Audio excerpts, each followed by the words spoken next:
সবাই মিলে কাজিনের বিয়েতে মজা করলাম। So hi everyone, it's me Nirjana from Nirjana's lifestyle. Hope you all are doing great.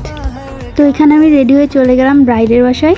আমার অনেক লেট হয়ে গেছিলো কজ আমার এক্সাম ছিল। যে দেখি ব্রাইড অলরেডি রেডি, সবাই এসে পড়েছিল, আমাদের অনেক লেট হয়েছিল। সো আমরা এখানে গিয়ে হলুদ দিচ্ছিলাম ওকে। দেন হলুদ দেওয়ার পর সবাই হলুদ দিচ্ছিল, দেন আমরা পিক তুললাম। তো ওর হলুদটা ছিল ফ্যামিলি মেম্বার্স নিয়ে ঘরোয়াভাবে, কারণ ওর বিয়ের প্রোগ্রামটা পরে আরও বড় করে করা হবে। হলুদ শেষে খাওয়া দাওয়া শেষ করে আমরা এখানে অনেক এনজয় করছিলাম, সবাই ড্যান্স করছিলাম। আমি অনেকগুলো ভিডিও ক্লিপস নিতে পারি না।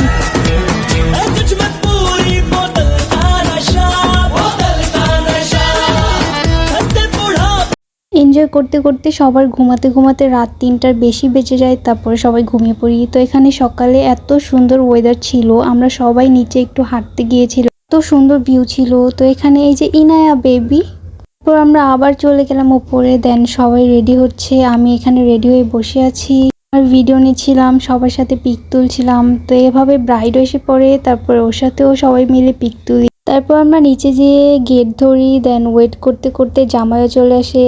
তারপর এখানে জামাইকে যে পানিটা খাওয়াচ্ছে এটার মধ্যে ছিল লবণ। আসলে বিয়ে বাড়িতে যা হয়ে থাকে আর কি, আমরা ছোটকাল থেকে এরকম করে আসছি।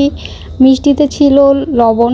তারপর এখানে যে জুসটাও ছিল এটার মধ্যে আমরা হলুদের গুঁড়ো মিক্স করে দিয়েছিলাম জাস্ট ফর ফান। তারপর আমরা এখানে জামাইকে ওয়েলকাম করে নিই। তারপর এখানে সাগরানা দিয়েছিল, তারপর মিমাপু ভাইয়াকে খাইয়ে দিচ্ছিল। আমরা সবাই সাইড থেকে খাচ্ছিলাম, সবাই ছিলাম। তারপরে সবার খাওয়া দাওয়া শেষে আমরা সবাই উপরে চলে গেলাম।